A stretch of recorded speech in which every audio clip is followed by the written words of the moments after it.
our music, we're going to introduce our topic before we bring in our guests. Yes, it's so important that we do this. This is our usual practice, and we do it. Today is not going to be an exception. So please bear with me as I bring in the message for today. Hey, thank you everybody. Thank you. Keep tapping and keep telling me that the show has started. Hello, Baba. You are in charge of Instagram today. Please help us bring people on board.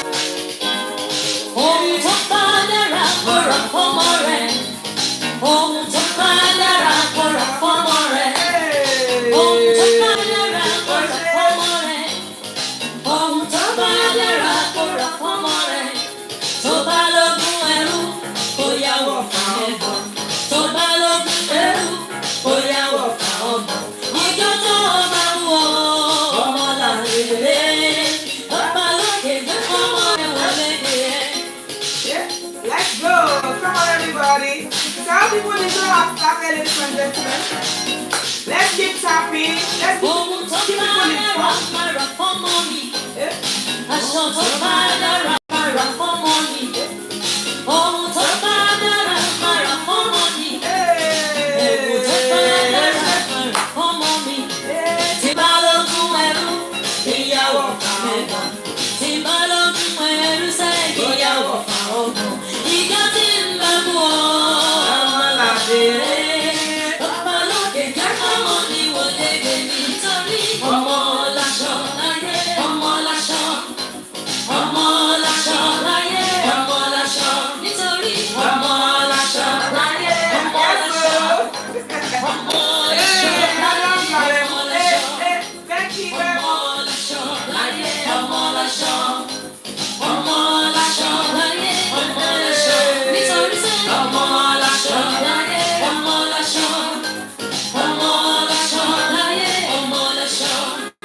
keep telling people that the show has started. Let's have more people on before we start it.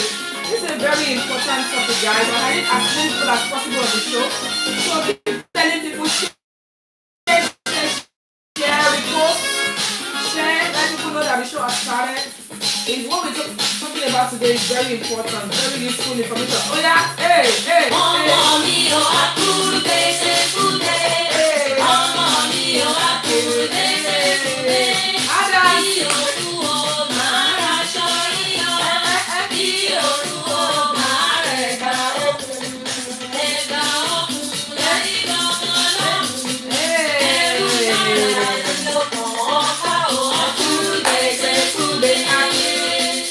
Let's just put the music on hold. Thank you everybody that has joined me. Please tell people that the show has started. As I said to us, today's topic is a very, very, very, very informative, very important, something that is so precious, something that some people might find very, very emotional, but one thing that I can say to you is the information you're going to be getting on this show today, you cannot buy it with money, and I'm serious. We have people that organize conferences and they charge people to come on this show, and I've brought professionals on this show to come and talk to us about today's topic. I will quickly introduce the topic before I introduce my guest tonight. In case you know anybody that has a special need child, whether they have autism, Down syndrome, whatever the case may be, let's tell them that they need to be on this show. Share this show, keep them informed.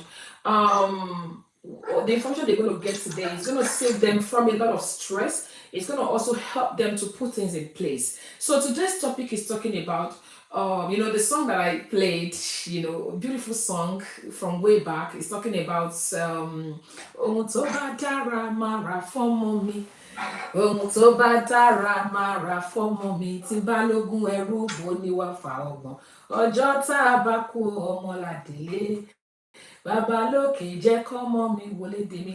By the grace of God, I want to believe that most of us on this show are mothers, parents, are potential parents. If you're watching me tonight, you're trusting God for the fruit of them, God will make it work. But then sometimes things don't happen the way we plan. We have some families that are on the show that have special need children. Special need can vary from all different. I'm not going to be the one talking to you about special need because I have a guest here tonight who's going to shed more light on what we mean when we say special need. But apparently it's not it's not a word that is strange to us. So today we're going to be talking about what happens to your special needs children after you're gone? What happens to your special needs children after you're gone or when they become adults?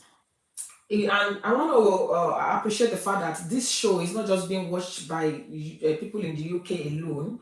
People are watching from all over the world, and wherever you are, the system that work for individual differs. But I can assure you that the information you're going to be getting on this show tonight will work for you wherever you may be watching from, wherever you may be watching from, and we will be talking about so many things. We'll be talking about you know what they are, who they are at the moment, and then when they start growing up, once they get to adulthood, what power is available for them, what government will be able to do, and what we need to put in place as parents of children with special need. And may I say tonight, before I proceed and before I bring my guests on board to talk to us about this show, please be engaged.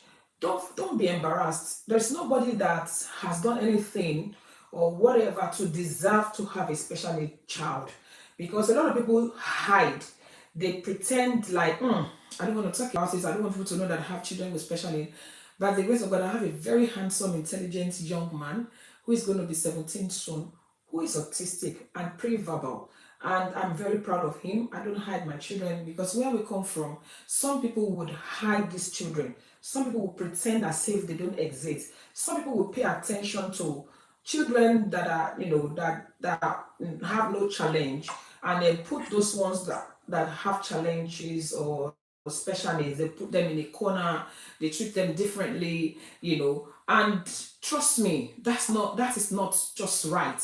So we need to understand that being parents to special needs children, it's not a stigma. It's not something that you should be embarrassed about. It's not something that you should be ashamed of.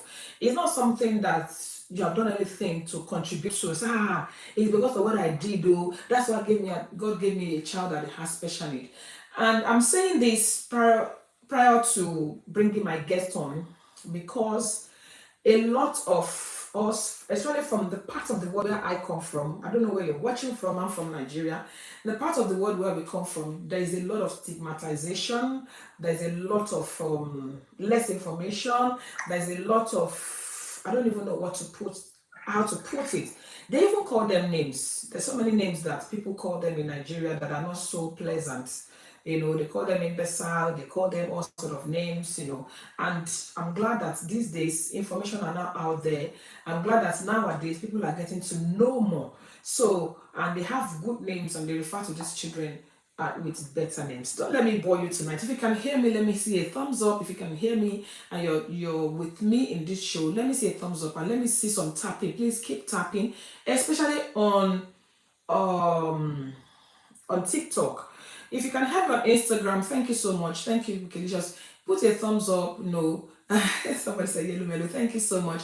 Let me know that you can hear me. And please, I'm begging you. You'll be doing someone a whole lot of favor. Thank you for those that are putting thumbs up. Thank you to those that are tapping. Please keep tapping. You'll be doing somebody a whole lot of favor by sharing this show. Trust me. You'll be doing somebody a whole lot of favor by sharing this show. Share it on Instagram, share it on Facebook, also, on YouTube, and share it also on TikTok. But the conversation we'll be holding on TikTok tonight. If you would like to join the live show, you have an experience, maybe you work with children with special need, or maybe you have an idea of what special need is like, or things that can benefit us. I'm talking about what do you call it now? Correct information. We don't want people to come and share fake information on here. Please feel free to join the live and let's talk. Okay, thank you so much, everybody. I can see everybody, giving me thumbs up. Please let's keep the action going on. I love when people are active and you can respond. And along the line, when I'm speaking to my guests, if you have any question, please feel free to interrupt. You can also send me an invite, well, send me a request to be in the show. I would like to bring you on as well, so we can talk thoroughly about this topic tonight. And I'm celebrating parents who are raising champions on this show tonight. If you're raising a champion, maybe autistic, maybe Down syndrome, maybe whatever special, even parents that have children with sickle cell, they are also special needs, it can be quite overwhelming. And I want to say kudos to you. You're doing a great job. And a lot of people are confused. They have no idea on what to do and what not to do in order to make sure that they protect these children, especially when we are no longer here or when the children are no longer children and they have become adults. So, as I said to us, if you know anybody that may be falling into this category, or you have anybody that has a family member that has special need, maybe they're adults and they can stay, please feel free to share this show with them. Feel free to tag them. Feel free to let them be aware that this show is going on and keep tapping. Thank you so much. All right, let me bring my guest on board. Our gorgeous, amazing, intelligent, ladies and gentlemen, welcome on board my beautiful. Her with, yeah, she is a financial advisor. She's a mortgage advisor as well. You'll be wondering what has financial advisor got to do with the with this topic? Because some of you probably will be expecting me to bring somebody that who is especially the specialist. No, that's not where we're going. That's not where we're going to approach this from today. So, ladies and gentlemen, let's welcome our amazing guests. Welcome on board, sis. Ẹ jẹ́ bá mi ṣàlejò mi látẹ̀wọ̀, ẹ bá mi fi clap emoji sí.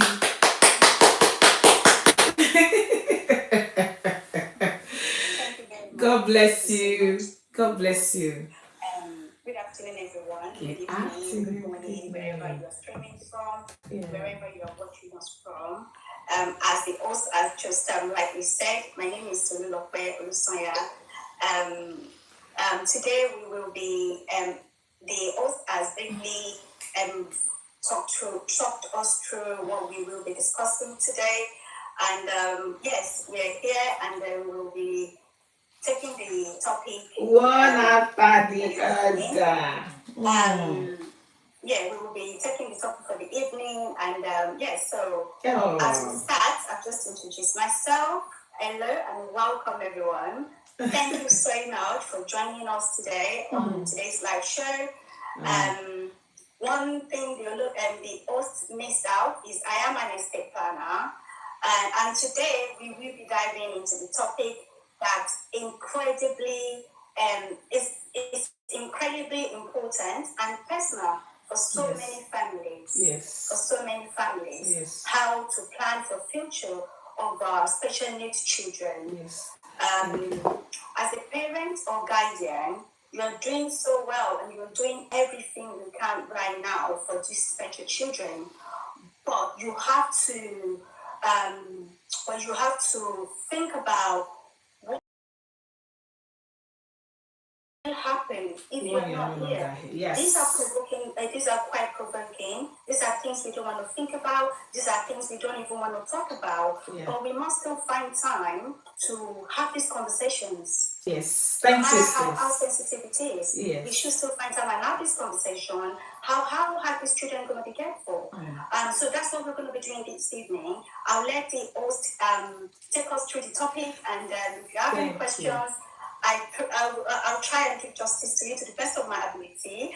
And yeah, we've got Igbo to work this through, not to scare anybody. And one thing I need to mention from the start of the show is, as I said, as you are doing everything to make sure these special children, our lovely children, are cared for, be it special needs children, be it children that are not in that category, as much as we are doing our very best. Again, we want to make sure that they will be financially secure without losing their government support, their government stability. That is very important. And just so before we dive into the topic fully, this is not to scare us. This is about planning. This is not about saying something is going to happen and we are making you think about what you don't want to think about. It's about planning. Planning is not an option, it's essential. So I'll stop right there and we'll take the rest of this. Thank you. Thank you so much. People are actually clapping and appreciating my guests tonight. Thank you so much. Thank you so much for that preamble, for that background information. So as I said to us, you'll be doing someone a whole lot of favor if you can share this show to anybody at all, most especially people that have children or relatives that have special needs. especially if you're in this part of the country or wherever you may be watching from. It does apply to everybody or wherever you may be watching from. First of all, please, if you can hear me, I love you to be part of this conversation. I know sometimes when people are enjoying the conversation, everybody is quiet. I don't really enjoy that kind of, because it's meant to be like a give and take kind of thing. So if you can hear me, please put it in writing. Type your response when I ask questions. Also, you can ask to be in the show. You don't have to show your face. If maybe you're busy, you don't want to show your face, you can send me a request to be in the show, and just give your own insight into this show, and let's make it a conversational one. Let's make it like a give and take kind of thing. It helps, and it just gives more insight into what we're saying tonight. Now, I first of all want also to talk about what special needs children. Who are special needs children? Let's first of all talk about who special needs children are. And the last time I brought Tolu on this show, we talked about a lot of things that children should know, that we should prepare children for, what we should prepare for ourselves when we are gone. But we did not touch this area of children that have special need. And that's why we brought this topic back. There was no way we would have talked about it on that day, because it's a topic on its own. It's so wide. In fact, I'm not sure if we're going to be able to cover everything today, but we'll try as much as possible to cover as much as we can. So let's first of all start. Let's establish what we mean by when we say special needs children or special needs, member of our family. Let's first of all talk about that. Is that something that Tolu will be able to help us with? And if you're online, you can hear me. Feel free to put in your impact as well, your own contribution. Please feel free to do so. You can also send an invite to be in the show. That would be really appreciated. Yes, thank you. So those that are giving us, I don't know, they're they're doing us something. Thank you so much. God bless you. Okay, over to you. When we say special needs children, what are we really talking about? What we special need could be in what way or which way? So special need, we will say they are the special children that has been gifted to us to look after, to care for. They are children that they have certain disability. It might be verbally, it might be physically, it might be autism. These are the children that cannot do basic things for themselves. They rely on others to support them through their daily living. And some of these special children, they have to live with this condition for their entire life. Some of these children have to be in a long-time care. And when we say we have these children to look after, people to look after them, so they are the people with special need. It might be any form of disability. Thank you. It can be as far as any kind of disability that you be needing to support the children with, and they grow up into adulthood with these conditions. Thank you so much. I really appreciate that. I mean, some people are just joining us newly that didn't start this conversation with us, and I will briefly just tell us what we're talking about today. Thank you, Auntie Enola, for joining us. A lot of people are joining us newly. Tonight, we are talking about what parents need to put in place when you have children with special need, considering the fact that at one point you will no longer be here, and also at one point these children will no longer be children, they will be adults. And we have titled today's topic, what would happen to your special need children when you are no longer here or when they become adults, in terms of care plan, in terms of finances, in terms of inheritance, in terms of everything. Now, before we go deep, because I know that my guests cannot wait to share from our wealth of knowledge, but I want to have some background establishment before we go. I want to establish some things, where we come from. Please, people, talk. Where we come from, like for instance, I'm from Nigeria. I don't know where you're watching from, whoever you are, wherever you're connecting from, I don't know. But from the part of the world where I come from, I just want to throw the question open. Do we really think about plans, plan ahead for these children? I'm not asking my guests now, I'm asking the audience. Is it something that is common? Is it our culture, our style, in the part of the world where we come from, to have special plans, for the future of these special needs children? Do we actually do that? Let's respond. I can see quite a number of people online. Is it something we do? Is it in our culture? Is it in our practice? Is it something that we are aware of, or that we do as a people, or from the part of the world where we come from? please let's I love to engage everybody, not just my guests. So if you can hear me, please say something, let me know. Do you think where we, or the part of the world where we come from, do we think we have a tradition or a culture of planning ahead for our special needs children? Is that something we do, or you think it's not really like that? So are we even aware that we're supposed to do this? Please, people, let's get engaged. I love to hear from you. I just don't want myself and my guests to be the only ones talking tonight. Ṣé kò tá máa ń ṣe ni? Ṣé níbi tá ti wá ṣá máa ń do we plan? Do we actually think about the future of our special children? Is it something that we do? Why is everybody quiet? Don't be quiet. Please say something. Say something. I don't want to be the only one, and my guest. I don't want to be the only one talking here tonight. I want to be sure that you are part of this conversation. Do we think that in the part of the world where we come from, do we really look out or plan ahead? Somebody said not really. Let me do this. It's not really. We don't really. What happened to the top? Hey, please don't run away.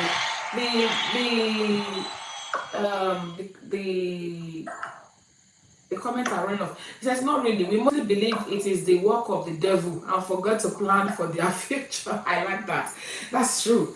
We always associate, when people have special needs children, we always associate it with the work of the devil. You're so right. Thank you so much, Bukulations. Auntie Lola said, not a lot of people, not a lot of people, they're not even aware of it. They're not even aware. Yeah. Then Baba said, unfortunately, generally we don't. It depends on the individual family. And I'm glad that a lot of times we don't even think about these things. Please feel free to join me, especially on YouTube. If you have, especially on TikTok, if you have something to say, please feel free to join. I'd love to have as many people as possible in this conversation. And if you have special need family member or children and you're looking for answers to certain things, especially when those children are no longer children anymore, they're getting to adulthood, or you yourself, you are getting older, because we're not going to be like this forever. At one point, we are also going to get frail and old and tired. So we need to have plans for these children. Somebody said, where I come from, they stigmatize them and sometimes move them away from family. That's so true. Pardon me. That's one thing again that we need to be aware of. Somebody said we don't really talk about pure heart. We don't really talk about it. Stigmatization is something that is really well. Akoni, welcome on the show. If you can hear me, there's one thing that again I we need to stop doing. In the part of the world where we come from, we kind of stigmatize people with special need, children with special need. Most of the time they call them derogatory names. They use derogatory words to describe them. They call them abuse, they call them imbecile, they call them all sort of names. And this is not supposed to be. And some family will even hide them. I know some people that will have 4 children, maybe one of them is special need, and everybody will know this particular person. Why ta ṣe wá kí ọmọ yẹn? Why ta ṣe kí sọ̀rọ̀ nípa ọmọ yẹn? We will not say because torí pé ó jábí ọ̀run. Is it supposed to be like that? Kò sí ẹ̀kọ́ tó jábí ọ̀run. Àkàndá èèyàn lọ́lọ́run dá wọn. That's why in this country they refer to them as children with special need. I will not take too much of your time. Yahoo Baba said it is purely ignorance. It's ignorant, lack of knowledge that makes people it will be difficult for me to, I don't know, Instagram is not letting me accept people. Please, if you have our TikTok account, kindly just join us on TikTok. Instagram. Okay, now let's start from I have quite a number of questions here tonight. Adenike and boss said, dear Mole, sorry ma, we cannot accept, Instagram is not letting us accept people. Please kindly join us on TikTok if you have a TikTok account. Now, let me start my question from the beginning. Now, apart from the stigmatization, somebody said we don't really talk about it. Yes. Apart from the stigmatization, apart from the whatever the name they call them, the way they treat them, the way they, it doesn't really. That's not really the focus tonight. The focus tonight is thank God that Ojuti Labai Abibeko. More and more people are getting aware. More and more people are understanding that number one, there's nothing, you have not done anything wrong to have a child with special need. Number two, people are beginning to become more human, understand that these special needs people, they are human and they also have future and we need to plan for them. But some family actually look out for this their special needs. Some parents will do anything to protect their special needs children, which is good. But now the focus tonight is not all about that. The focus tonight is when these children are no longer children anymore. For example, in this part of the world where we are, when they are children, there are things that government will put in place, like primary school, secondary school, blah blah blah. They will put everything in place and make sure that everything is okay. But once they become age 18, a lot of parents they get to a point of I'm lost. I don't know what is next. I don't know what to do next. I have no idea where to go next. So people begin to wonder, should I do this? And some parents they actually have a lot to take care of them, but they don't know how to go about it. So first of all, let us start from what plans can be put in place as parents that have special needs. And then again, I want to establish this before my guest talks. I want to establish this that after age 18, you cannot make certain decisions on behalf of these children again. Now, let me also establish the fact that special needs children, there are some that are physical disability and there are some that are mental disability.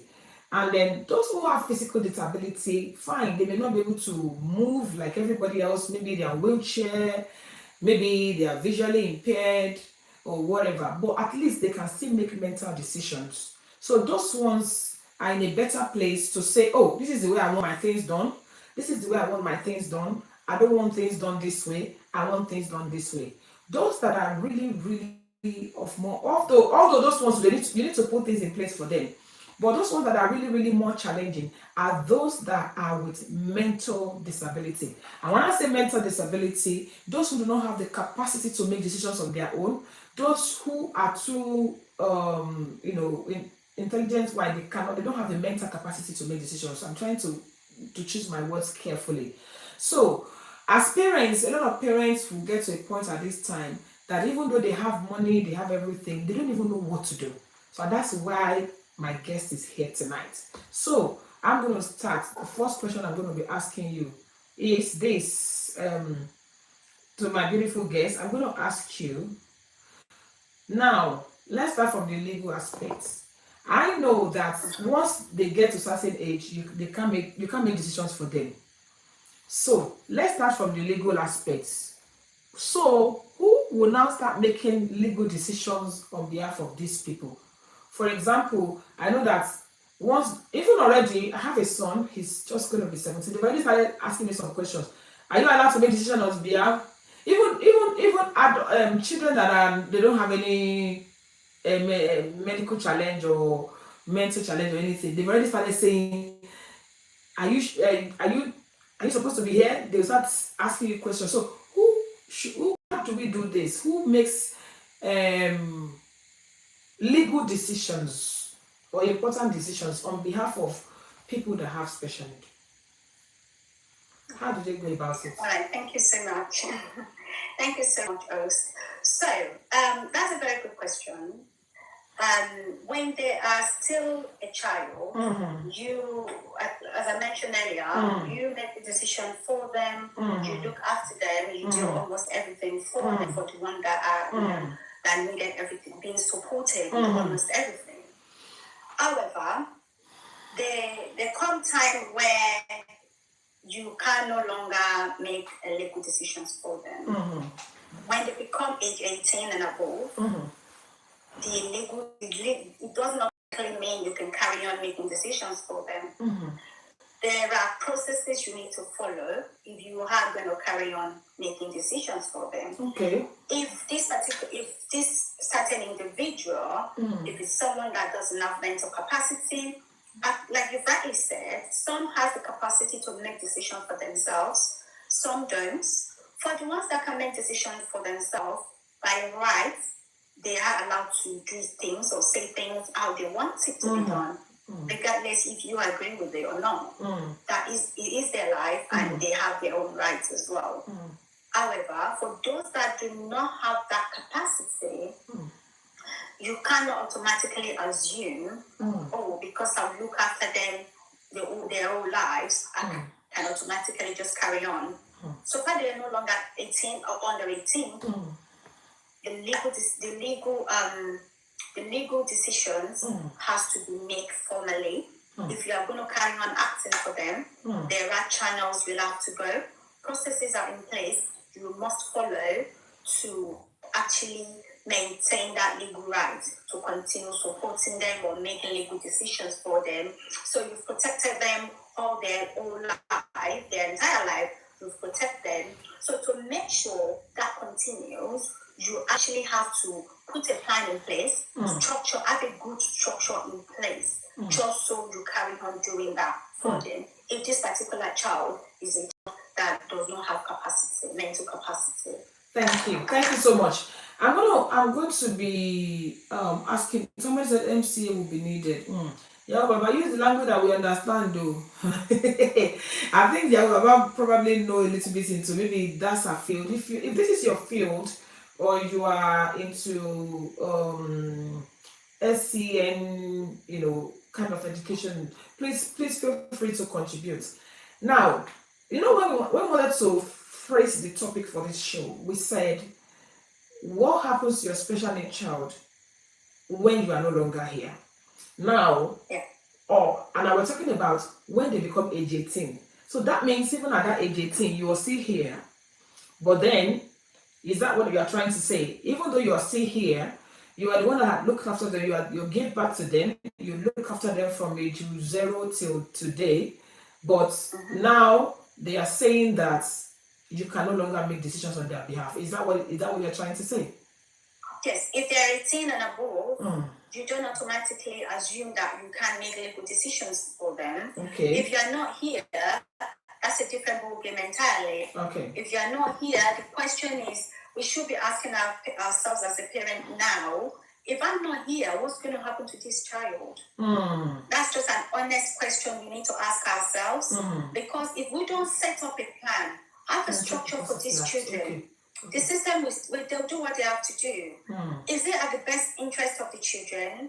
And also, will they still get the best from the system? That's a different question entirely. And as we all know, how things are, services are being cut, funds are being reduced. Things like these are how bad that is happening in the community, in the society that we all know. So in terms of if we're here, it's a different question. And we're not here, is another question. So to make me understand your question very well, guys, I've just tapped onto when they're 18 and above. We don't automatically have that right to carry on making legal decisions for them. Come on. That is if they're 18, age 18 and above. And if you are not here, if you want to ask a question on if you are not here, what happens, then I can answer that effectively as well. Thank you so much. Okay, let's start from when we are still here, but they are now age 18. Okay. Please, Baba is talking about MCA, which is Mental Capacity Act. We will get there. I've just put because we cannot message me on the other phone that I used to have because I'm using it to do this live. But I've just pinned, for those of us who are on Instagram, I've just pinned a number that you can ring me on to make a contribution if you cannot join me on TikTok or wherever. So you can join me on 078-632-45793. 078-632-45793. If you want to say something and you want to contribute or you want to ask a question and not on TikTok, you can call me on those numbers. My guest will be able to hear you and she will try her best to answer your question. And if it is not a question that is in her line, she will let you know and probably point it towards the right direction, or maybe later you can message her. But at the moment, the number you can call me on is 07863-245-793. And it's on Instagram, I'll pin it there. But if you're on TikTok, just send a request to be in the show. Now, there are two aspects to this. There are two aspects of when the parents are still here and also the aspect of when the parents are still here, but the children are now adults, and the situation of when the parents are no longer here, whether or not the children are even adults, when the parents are no longer here, we all pray that our children will outlive us. Nobody prays to see the end of their children. So please, Bayashadi, when you say that they cannot automatically make decisions on their behalf, uh, why is that? Is that like a rule or something that government has put in place, or why? Why is it that people cannot make decisions at certain points, maybe like age 18 and above? Why? Okay, that is the legal process when it comes to Mental Capacity Act. So, if when the child turned age 18, the legal status changes. Okay. As for everybody in this country, every child, as soon as they turn 18, their legal status changes from being minor to adults. From being minor under parental responsibility to a legal adult with the capacity to make their own decision. So that is just the law for any child, be it special need child, be it child as not special need. As we know, when the child turn 18, their legal status changes, and that is the best answer for this as well. For these special children as well, their legal status changes.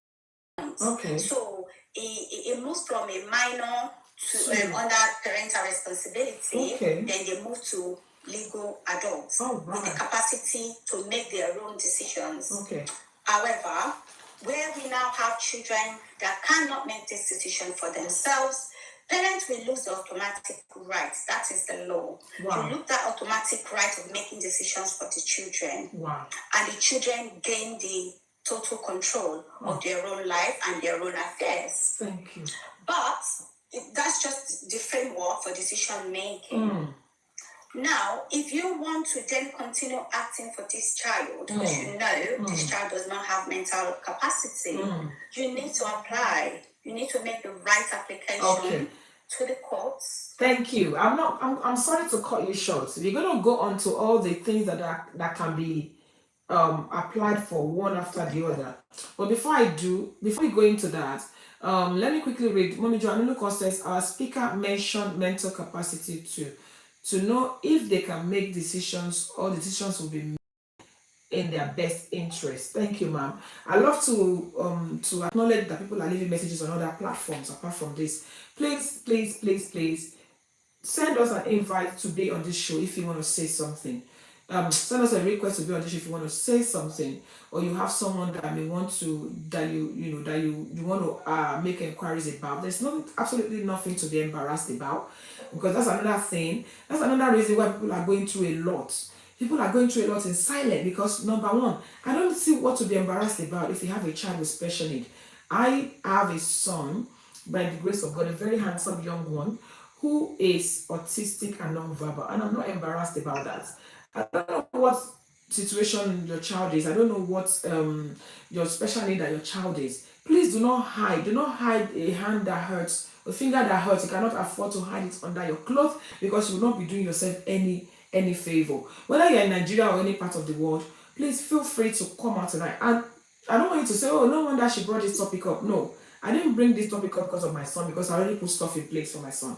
I brought this topic up because I know there's a lot of people that lack this understanding, and I know it's going to set a lot of people at liberty, and it's going to save you from a lot of stress. And these young people that are just coming up also, it's going to make them live a comfortable life, whether or not you are here. So this is why we brought this topic up today. Now, it has been established that whether or not your child is got special need or does not have special need in this country, and I think it applies to every other part of the world as well. Once your child reaches the age of 18, their legal status changes. You can no longer make decisions on their behalf. You can no longer say certain things on their behalf. Let me see this person. Somebody send an invite. Let me accept this person. You can no longer make decisions on their behalf. So, in this country particularly, they will not let you say anything on their behalf, even medically. Even my daughter that does not have any special need, You know, when she wasn't feeling well and we went to the hospital with her, they asked me to excuse her. I'm like, excuse me, excuse my baby. What do you mean I should excuse her? They said, excuse her. Sorry, we can't talk to you. Except she gives them the permission for me to be there. They will not let me be there. That's how serious it is. So we need to bear in mind. Yeah, Baba said it's very important because most people, especially family, takes law into their one second. Takes law into their hands when it concerns the special needs individual, which is not good. BC Olusanya, did you want to say something to us, ma'am? Mommy, please go ahead, ma. Please go ahead, ma. Good evening, Good evening, ma. Well done. Thank you, ma. Welcome our guests. Thank you, ma. Yes, ma. Do you want to say something about what we've been saying since, ma? Do you have a contribution to what we've been saying, ma? I think she just wants... Their parents, they don't understand what they can do. So that by the time I go back home, I will be able to give them advice on what to do. Okay. So, mommy is on holiday in the UK. She said there's a lot of... We are lucky in this part of the world because we have access to other parts of the world, not just the UK. Am I right? Yes. That's right. Okay, let's start taking it one after the other. So, first of all, we said their legal status are... Hello? Ma, we can hear you, ma. Yes. So, my guest is going to start talking about things that we can do one after the other. Yes. She's going to talk... I want to hear what we can do. So she's going to start talking about it one after the other. Now, let's start taking... It's okay. Yes, let's start talking about it now. My guests, please, let's start from the simplest one to whatever one. I know there's quite a few things that can be done. Number one, for me to be able to make decisions on their behalf legally, what are the things that I can do? Let's talk about it. Okay, so this is when we are still here as a parent. Yes, when we are still here. The child has now turned 18. Okay, so when the child now turned 18, for you to continue, because in terms of their affairs, it is in sections. We will be looking at their welfare and their health, as well as their finances. Okay, welfare, health. Welfare, health. Health. Yeah. Their welfare and also finances. their finances. Okay. Yes. Okay. So we have professionals on board in terms of how they're being supported, their need and how to support them, now that they're 18, they will do the necessary assessment in them. In that, where we always have the challenge of, okay, you want to carry on managing their money, you want to carry on doing all these things for them, and knowing what is best for them. For you to continue doing that as a parent of a special needs child that has now reached age 18, you actually have to apply to the courts. Okay.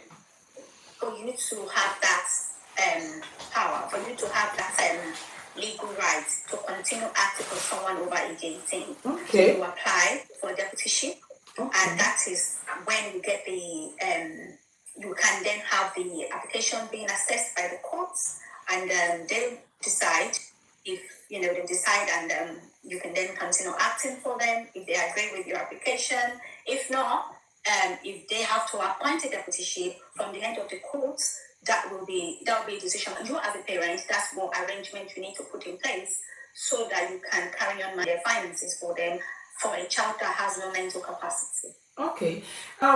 So how do will someone just wake up one day and be like, okay, my child is about to be age 18, and go to any nearest courts and say, please, I want to... Someone else, just so before the message jumped off, because other I follow, there's a message I'd like you to read just so I can answer that quickly. Please. Okay, what does it say? Please, if you can read it, please read it out, because I think I missed that.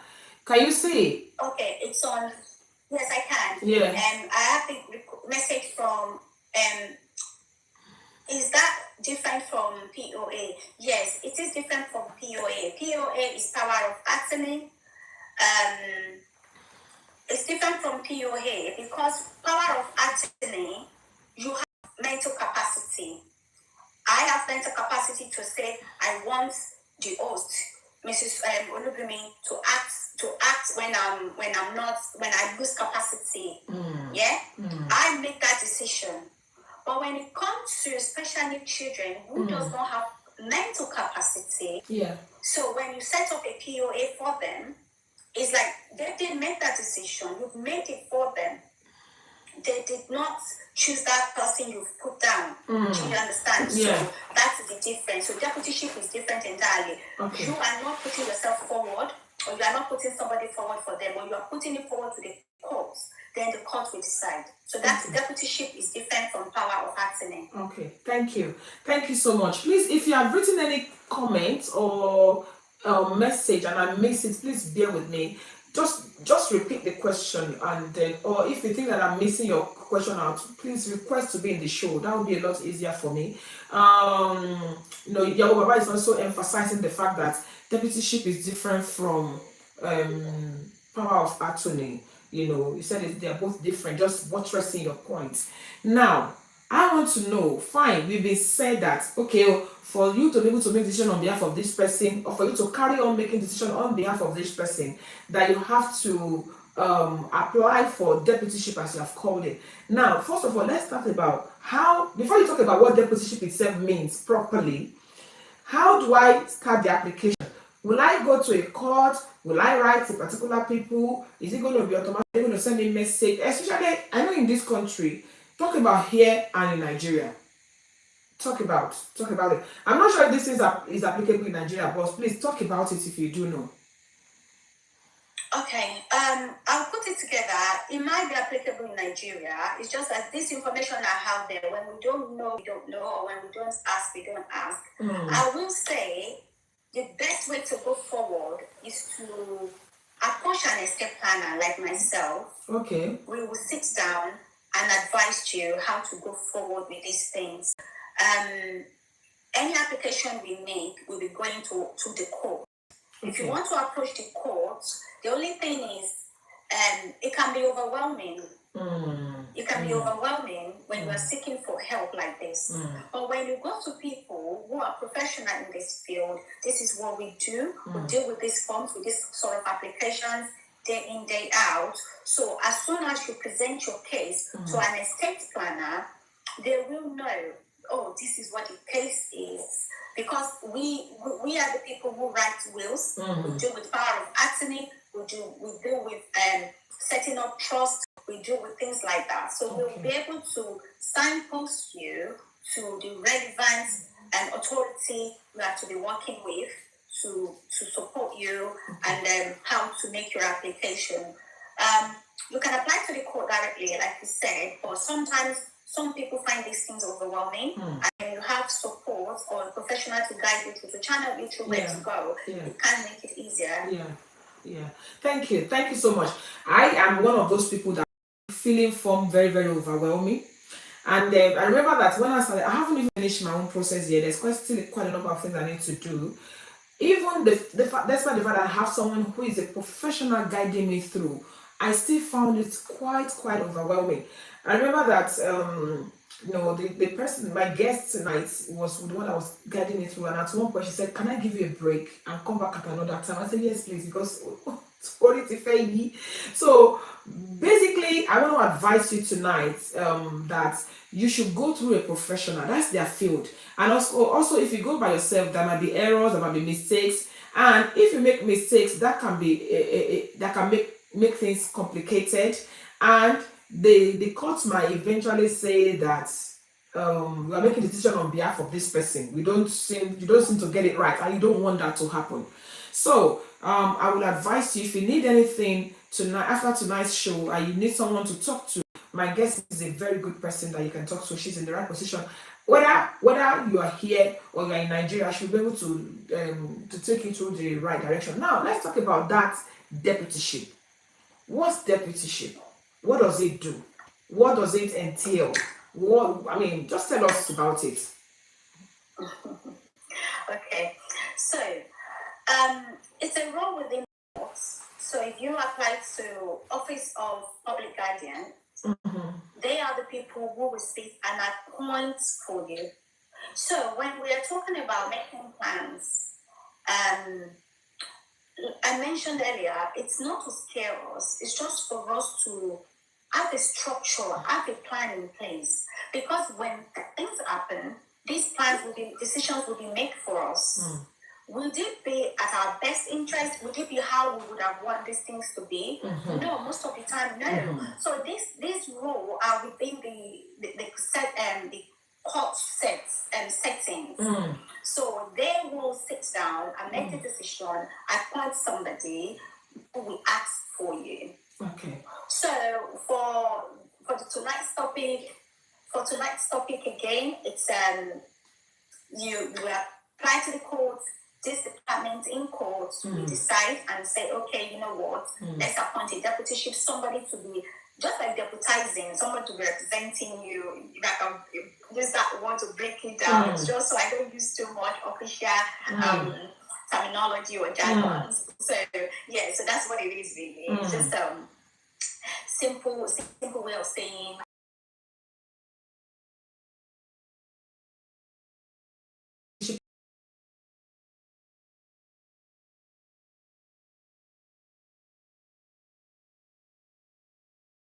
Keep this live on, especially on. Keep tapping, you are leaving messages. Please repost these deputies. Repost this live, share this live, let people that may want to benefit from this, because like the first time I heard about this thing, I had to pay to attend a conference. I paid to attend a conference for me to get all this information that we're getting here tonight for free. And when I did that, I said to myself, no, I'm gonna have a platform where we can discuss this and enable people to have access to this information. Yeah, Baba said so many parents make mistakes, and when they are corrected, it becomes a big issue. Looks like you are calling them out. Meanwhile, there are a lot to gain in doing things right for our special need individual. Ashabi is very on point. Now, please, people, you wouldn't want. I know that there's a saying, they say monkey no fine, mama like him, papa like him. Irrespective of the situation of your child, I believe that as a parent, I don't love my special needs child less than my other child. I love them equally, if not, almost more safe. Now, putting things in place for them will not just save you a lot of stress, it will also protect them from being maltreated, from being left stranded.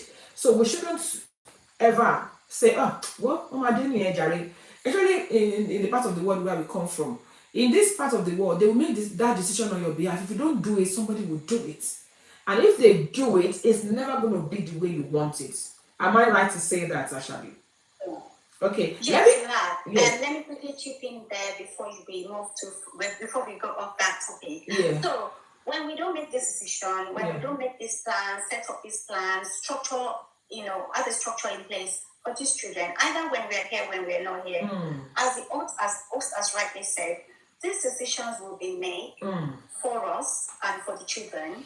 For example, people think, oh, if you leave money for your children, you can leave money for your children. But if this money, if you don't plan, if you don't put a structure in place for them with this money you're leaving them, you will find that the children might even be losing out, or they might be disqualified from important benefits because of what's left to them.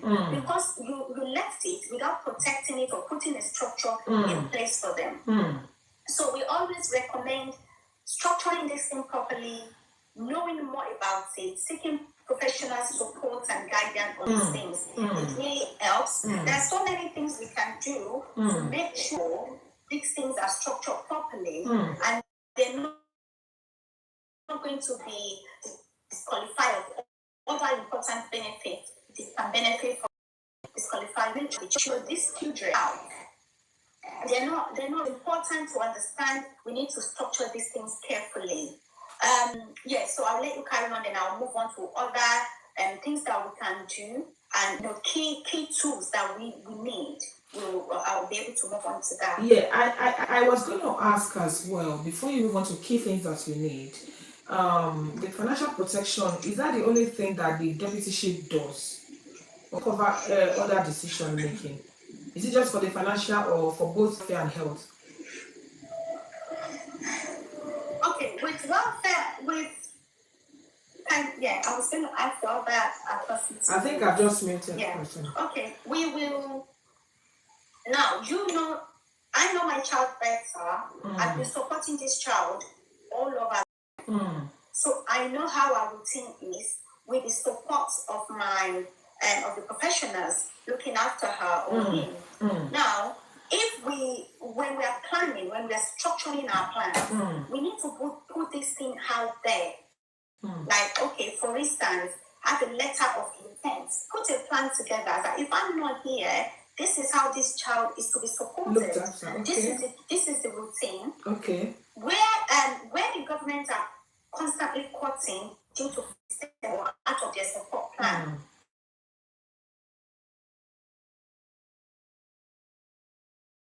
Structured or who you know that will be supported. Sometimes they might cut what actually need cutting that here because it's a quite broad topic and let's put it together. So when we are here, the planning starts from right now, from today. Because number one, let's think of guardian. Have we got a guardian in place? Let's just sit for a moment and ask ourselves that, okay, if anything is even to happen, what's going to happen to these children? Do you have a guardianship in place for them? If you have a guardianship in place, yes, the welfare team, they might come in, but where they can see that actually their parents or their mother, their father already has a plan, already has a guardianship for this child. They will follow your decision. But when you have not made that decision, this is when they will step in and make the decision for you. So guardianship is one of it that we can actually think about of what are the things, what are the tools I can put in place for my children, be it special needs children or children that doesn't have any special need. You can actually consider putting a guardianship in place. This again is something you have to set up. It doesn't automatically happen. Okay. It's something we have to actually set up when we are staying here and put the plan together for them. Okay. Again, another tools for children with special needs, we often recommend the right plan for them when it comes to, you asked about, is it a financial is it for financial or health? Yeah. Yes. Yes, you asked that. So with that, I will move to special needs trust for such child. So with the special needs trust, it allows you to leave money for such child without it affecting their eligibility, their benefits from the government. Okay. So when you have that package set up for them, so it's called special needs trust, and that will support the child. Once you've put the money into or whatever you want to support them with in a special needs trust, that you are leaving the child with is protected. Okay. So such money can be used for extra, like things like therapy, like things like education, to take them travel, or to even give them more support when it comes to their personal care, or to give them more. Where the governments are cutting and are trying to save money, that little you've left that with, you've protected it, so the government are not actually stopping their support. They will still be getting the government's benefits, as well as the one you've left them and you've protected it will also be adding to the quality of life for such child. Okay, thank you so much. I really do appreciate this, people. I love to be sure that you're following this conversation. And for those who are just joining us, I'm going to keep repeating the topic from time to time so people are not just confused and wondering what we're talking about tonight. Tonight on this show, we're talking about what would happen to your special needs child when you are no longer here or when they become adults, whether or not you're here. A lot of special needs people become stranded, and I've emphasized the word stranded. Once they come to the age of 18 or the parents are no longer here. Now, some of them, well, we will not see them on the streets stranded, but they are being taken care of in the way they do not enjoy. Or you now allow people who do not know them, who do not know about their care plan, who do not know anything about them, now making decisions on their behalf just because you didn't put things in place. Now, there's been, my guest is here, she's a professional. She's a professional mortgage advisor, a financial advisor, an estate manager. Someone that can help you to manage your estate and what you have and can give you financial advice. Now, she's been talking about a few things that we can put in place and the importance of putting things in place legally so that we don't leave these special need adults or children stranded or in a place where they don't like, or we don't let people that do not know our children to start making decisions on their behalf when we did not put things in place. It's not going to be fair on them. Most of the time, these people are not even, they don't even have the mental capacity to say, no, I don't want this. This is not the way, no, this is not the way I want to be looked after. This is not the way I want to. And also, your inheritance that you leave for them may be mismanaged because they don't even have the capacity. And then government will just do whatever they can. And I don't think it's fair. I don't think it's fair as parents to ever leave our children in that kind of situation when we are no longer here, or even when we are here and they are adults. So this is so important. One of the most, precious topic that you can see on this show. Please, if you know anyone that's in this situation, whether here or in Nigeria, share this show with them. Or after the show, you can let us know if they need a profile what and what. She said, one of the reasons why people don't do nothing, especially back in Nigeria, is because they don't know what to do. They have no clue. They don't know how to go about it. We know that here in the UK, the structure is still, a little bit better than Nigeria, but still, things has to be put in place. And we'll be talking about a few things. We talk about deputyship, we've talked about power of attorney, we've talked about having a guardianship. And I want you to keep talking to us about other things that could be put in place and how they can be put in place. And also, I want you to be able to tell us, so if there is one place, do we still have to do the other? For example, if I already put deputyship in place, do I still need to have guardianship? Do I still need to have POA? Do I still need to have, there's one that Yahweh talked about earlier, special needs, clinical. There's so many of them. Do we still need to have as many as possible? What's the difference between each of them? Why, if we already have one, why do we need the other? Okay. All right, thank you. Right, before I answer your question, I'll remember it. I'll try and remember it. But and please keep an eye on the I was going to say keep an eye on the comments. If you see any comments you want to respond to, please feel free. Yes. That's fine. Yeah. Right. So I have a question down here that says, at what age of a child does a parent apply for deputyship? Right, deputyship. Please remember, deputyship is for children that do not have mental capacity to make a decision for themselves. So we have to present our case to the courts and say, we want so to be acting this child. If they approve the application, that will be it. If they don't approve the application, if they suspect foul play and they decided to appoint somebody from the court themselves, you'll get to know. So this is when the child becomes of age 18. They become of adult age.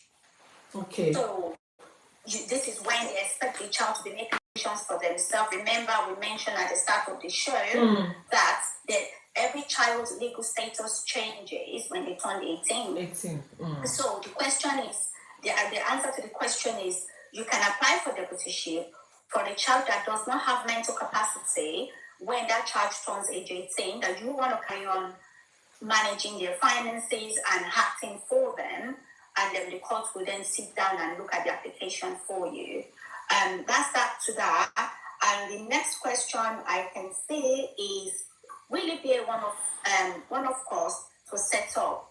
If you are talking of deputyship, yes. So you make the application to the courts, and they'll make a decision, and it is a one-off cost. If you are not looking at the special needs trust, yes, that is a one-off cost as well. So we will be managed by trustees, and they will make sure, because you've protected your assets that you are leaving these children with. So it protects the children from losing, so they will continue getting their government support. A lot of mistakes that our people make is leaving assets directly in a will. We've talked about this the last time I was on the show. Yeah. Yes, we can make a will. Yeah. Or some people don't even make a will. So that's when we're not going to dive into that today so much, because that's a big topic as well. But let's touch that on that quickly. If you leave a will directly, say, oh, you've left everything in a will directly, in this country, that will is exposed to certain risk because that will has not been protected. So it's exposed to 40% inheritance tax after your threshold. So that is there. So these are one of the common mistakes people make when leave assets directly in a will. Again, common mistake that we make, not updating beneficiary designation time to time. That is another mistake we make. These are the things we always have to have at the back of our mind. And when you have a planner that's working with you, they will also make sure you are visiting this thing as of when necessary. So making sure things are up to date, you are on track with things, and you don't lose so much to the system. Another common mistake we make is waiting too long to make a plan.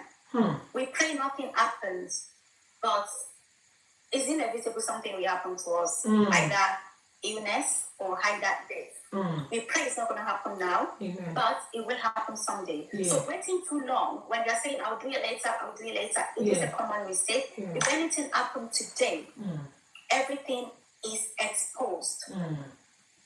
You are seriously exposed. The children are, they will have a lot to pick up. Either you have a will or you don't have a will. If you have a will, it's just a tip of an iceberg that you just looked into. Then bigger picture is there for the children to have to pick up when we are not here. And another common mistake is choosing the wrong trustee or choosing a wrong guardian.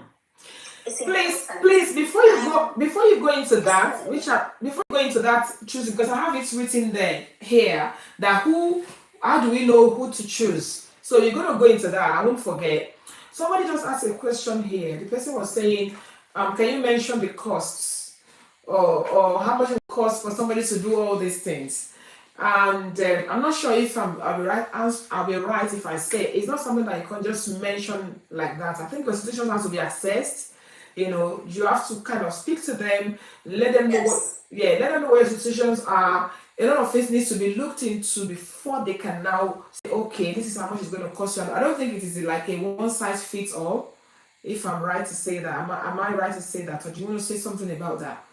Yes, you're right. What I say is when you ask, oh, how much does it cost to set up? We have to assess we have to assess. Everybody has a unique situation, unique case. So we all have different cases. We all have different.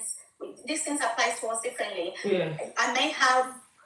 In my case, I might not have children to leave these things to, and you want to leave it all to charity. In your case, you may have children you want to leave it to. You might want to build a portfolio where your children will actually come to benefit from your inheritance. You see, so these things, it depends. We will have to assess your case. However, what I say to people, if I say to you today, it's £1, believe me.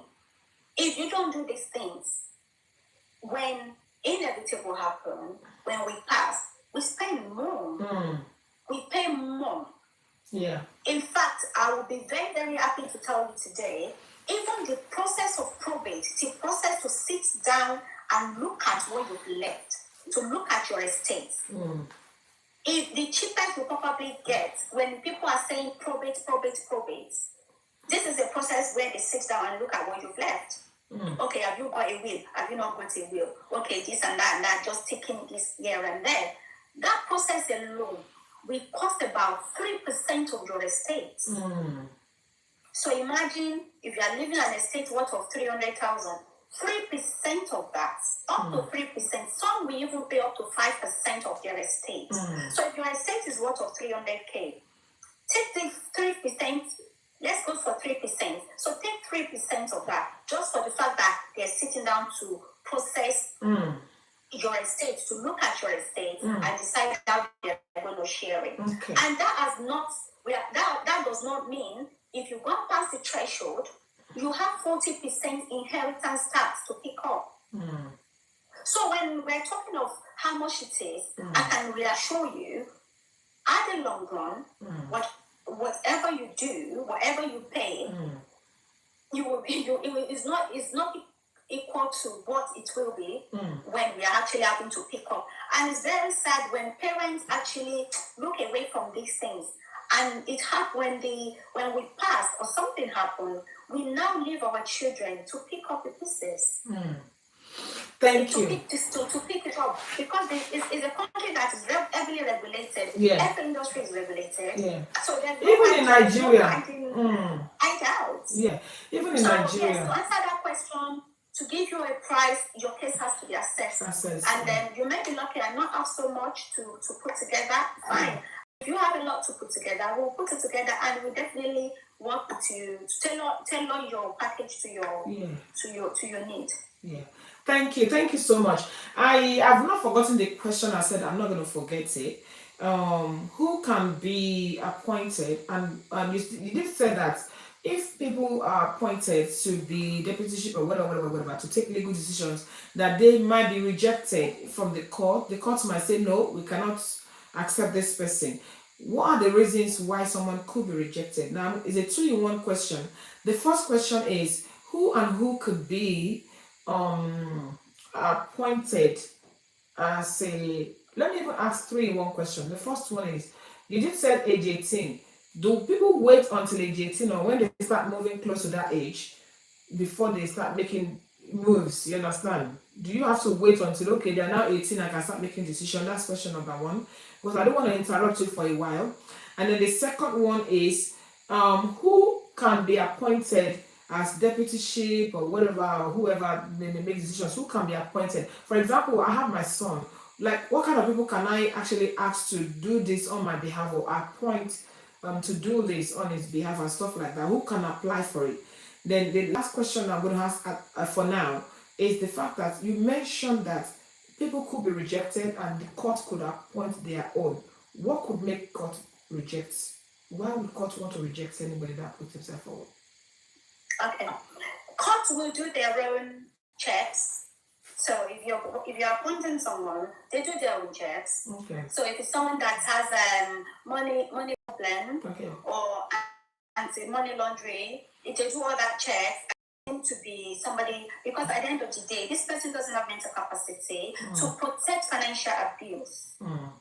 Okay. So as far as the court is concerned, they need to act at the best interest of this individual who cannot make decisions, who doesn't know what's going on around them. And when you take advantage of these people, they can't stand up for themselves. They can't report you. There's nothing they can do. It takes a lot of process for people working for them to observe or to notice there is an abuse going on. So before they can actually agree for you to be on the system and to actually trust you enough with these people, you have to be checked. So when you're checked and they see that no, your character is questionable, then we have a problem. So if that person has more like it, yeah. If the person has an issue, for example, in this country, they will check your criminal record, they will check your character, because like you rightly said, this person that we're trying to protect, we do not want to put them in the hand of the wrong person at the same time, because this decision, once the decision is made, you can't do nothing about it. It's like you're actually giving evil people legal rights to access your child. Now, Mommy so this one is saying that how can you know the right deputy, which is the question I just asked. And somebody said, can the council step in? Yeah, I think she just mentioned that the court itself can step in to appoint somebody. If they notice that the person you have appointed, if they check and they feel that the person is not good enough, this person is not going to act in the best interest of this person, maybe due to backlog of bad records, or the person is not financially trusted, cannot be financially trusted, or even because we're not only talking about the financial aspect of this person's life, we're also talking about their welfare and their mental well-being as well. So if the person does have a bad reputation or bad character, or let's say records, as in they trace their records and they are not good, I think that is when the court can now step in to say, sorry, we can't take this person. So with the courts, The court will, they will either appoint a deputyship from their side, so they have that power to say, they are going to appoint for you. It's the same as power of attorney as well. So if you don't have a power of attorney in place and something happened to you, a decision has to be made, and you have not set one up for yourself. When they check your record and they say you don't have a power of attorney, the court will take it upon themselves and appoint somebody for you within the court. Usually, I call them retired judges. So these are the things they do within the court when they're retired. So they're there to take the role. Okay. So they will appoint these people within the court to start managing your affairs. Okay. And yes, like the question down there, will counsel step in? I don't know if is it counsel or court? If you mean counsel, yes, when court appoints somebody, counsel will have to cooperate and work with that person. So the counsel will definitely do what they have to do. That's right.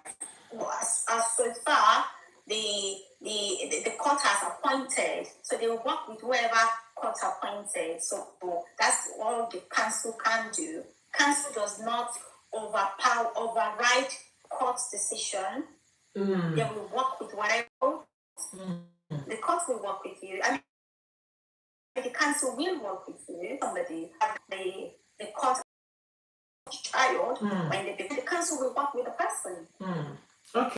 Can you kind of deviate towards Nigeria, because the system is not. Somebody said, okay, that might be safer than in the long run. Yeah, it might be safer in the long run.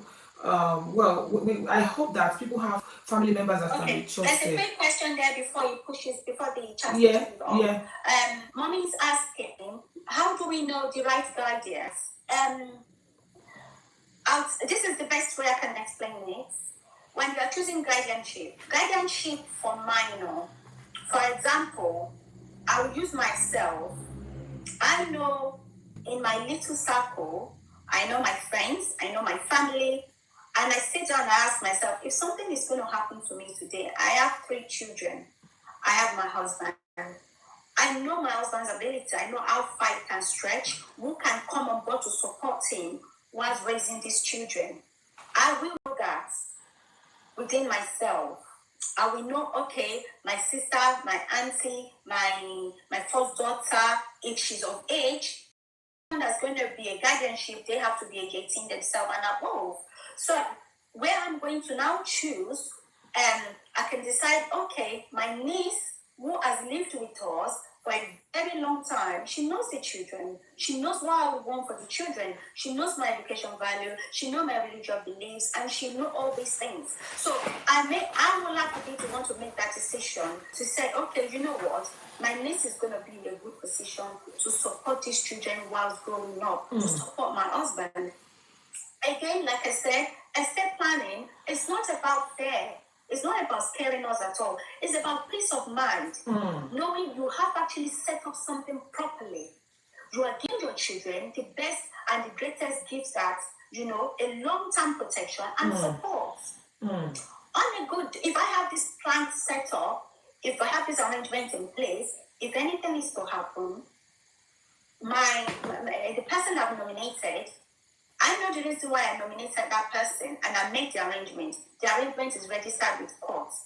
Social services cannot come in and say, oh, we are taking the children. We don't think their daddy can cope with them. No, because at the end of the day, before anything happened to me, I have actually already made plans. Yeah. I put somebody forward. Yeah. Can I ask? So, for money, to make that decision is something that you'll have to check. That, okay, in your little circle, in your big circle, what can you actually trust? Who can actually act for you? Yeah, when you are not here. Because if you don't have or make a plan like that for a guardianship, what then happens is what we've been saying. I don't know how, I don't really know how it works in Nigeria when things like that happen. If social services will step in, or the children will just move to families and things like that. But here in the UK, the guardianship can actually step in the role and act accordingly as you've registered them as official guardianship for your children. I would think that these things are also applicable in Nigeria. The only thing that I can suspect here is the fact that not many people access it. Not many people access it. I am very sure. When we said God help us in Nigeria, a lot of things that we think are not happening in Nigeria happens in Nigeria. For example, we need a popular case of this Ifunanya girl. Even though the power of attorney was something that was done back in the US or something, it was applicable in Nigeria. And before they could even change the power of attorney and stuff like that, it took her a very long process of court proceedings before she could get her father's access to have her father's power of attorney. Thank you. Somebody said this session is very educative. Thank you, Lauren. Thank you, everybody. And please keep tapping. It's pushing back. That's how we haven't let people up. That's one thing about TikTok. You have to keep tapping so that we know that we are still on. So I would say that making inquiries and finding out will do us a lot of good, because Nigerians, a lot of people are suffering. It's not even funny. I have seen where somebody passed away, and the special need person is left stranded, And then another thing again in Nigeria is once somebody passes on, they have any child, they automatically push them to relatives, whether or not those relatives have their best interests at heart. We don't even care. That's why we see a lot of orphans suffering in the hand of stepmothers. We see a lot of orphans stressing and suffering in the hand of relatives when their parents actually have plenty that is good, is more than enough to look after these children or these vulnerable adults. And because there's nothing put in place, I don't know why we do that in Nigeria. And I'm very, very sure that there is something that can be put in place. Even if somebody does not have like a direct relative, I'm sure there are organizations as well, like homes. Like in this country, we have care homes, we have adult care homes, we have children that they can access. So if you put things in place and let people know that this is how I want my child to be looked after I'm no longer here, even if I'm here and at this particular age, we need to put it in place. And I think also at this point we'll talk about care plan. Care plan is when you already have everything laid out, that when I'm no longer here, or whether I'm here or not, of this person, this is how I want things to be done on behalf of this person. So he doesn't let I mentioned that earlier. I touched on that quickly earlier. Their care plan, you know what their care plan is, and then you work with professionals on how to support them, their daily routines and things like that. Again, you can't have a letter of intent in place. It's not really a legal document. However, it is a powerful tool when we are setting up a plan for you, when we are arranging these things for you. It is powerful tools that tells your child's future caregiver, or maybe the guardianship who will be guiding the child, who your child is, what their routines are, their preferences, their fears, and your goals for the child, or the child's goals itself. So basically, having this sort of care plan, like call it, or we'll say letter of intent, it's your voice for when you're not there. Is your voice. So it's basically saying, this is what you still want to continue with the child or with the young adult when you are not there. So care plan we call it care plan from the caregivers or from the professional, from the healthcare professionals. But when you are setting up your plan, it's good to let us know. So all these things can be put together.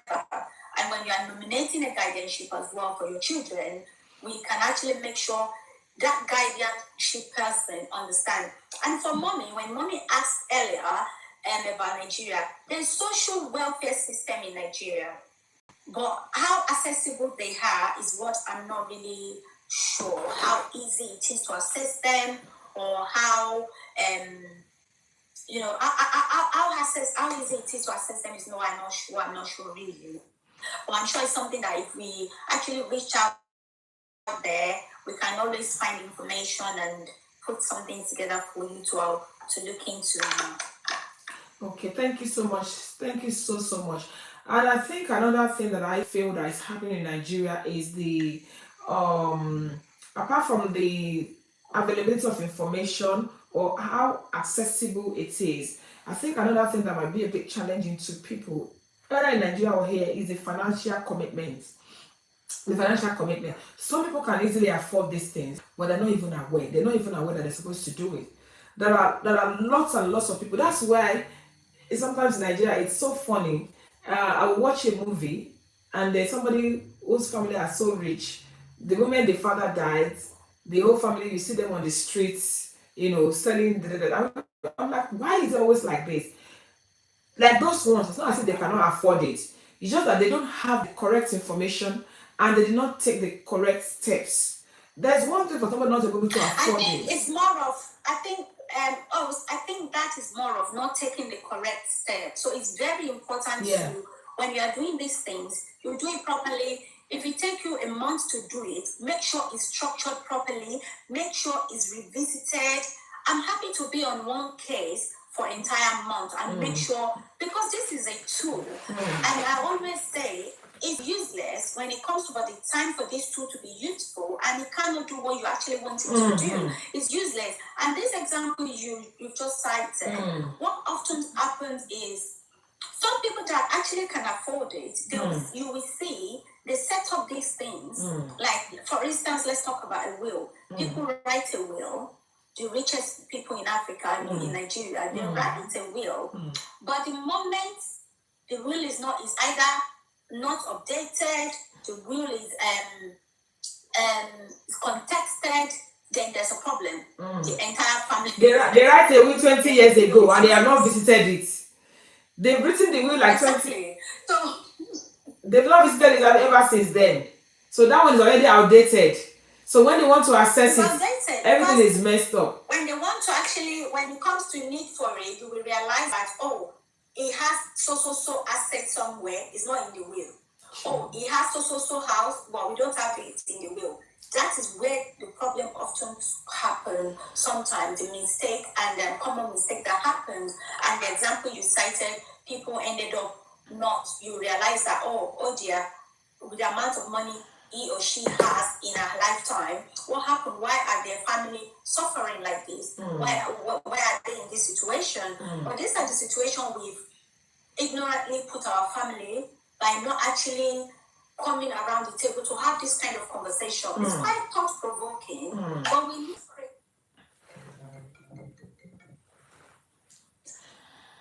and thinking about these things. And little things then makes all your hard work. There are lots of cases like that in Nigeria, especially, where they would have a will in place, but what often happens is either the will has been outdated or the will has been contested by members of their family, and it puts everybody else in a mess. Thank you so much. I'm going to be asking a couple of more questions. Please, if you still want to ask questions, please feel free to. This is an opportunity, and as I said, the first time I accessed this kind of information, I had to pay to go to a conference, like a workshop, whatever they call it, So this is an opportunity for you to access. If you have any question, you know anyone with special need, or you know someone that is confused or don't know what to do, and whether abroad or here, please feel free to ask questions. And please, if you're on TikTok, keep tapping, and you know that you can also give us gifts on this show as well. Since I've been doing this for like how many years now, I've never had the opportunity to monetize anything. I've just been told that on TikTok you can get something. I say, hey, really? Okay, so people, you can give gifts, you can encourage us by doing whatever. But I want, because sometimes as well, it's good to have access to information, but sometimes in the midst of too many information as well, people can be quite confused. I have seen that here today, we've mentioned series of things that can be done to help people with special needs, to make sure that they don't lack, to make sure that they have the right access to whatever. And there's quite a number of them, which is a little bit confusing. So can you just mention, is there like one umbrella that covers all? For example, we've mentioned deputyship, we've mentioned POA, we've mentioned What other one did we mention? Guardianship. Some people are even talking about will. Some are talking about trust. Some are talking about life insurance. Some are talking about so many things. And these things, when you have so many of them, and people keep saying do this, do that, do that, do this, do that, it can be quite overwhelming and misleading. Is there like one that's like an umbrella that covers everything? That when you should do this one, it covers the whole lot, or there has to be one or two that is more important than the other, or do they all have to be done? Because that's another thing that people say, ṣe bí mo ti ṣe deputyship, why tí mo ṣe tún need the POA, ṣe mo ti ṣe POA, kí ló dé tí mo ṣe tún need the, you know, that kind of thing. So please shed more light on that, please. Yes.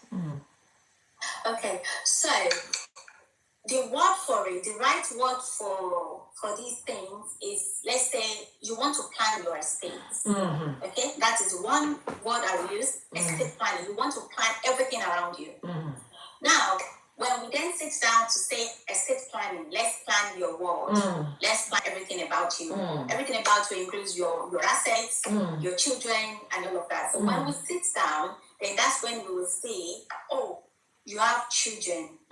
Okay, the children, what age are they? Are they underage? Would you like to set up a guardianship? So this thing will keep popping up, but we'll have them under the umbrella of estate planning. So let's plan your estate, let's structure your plan.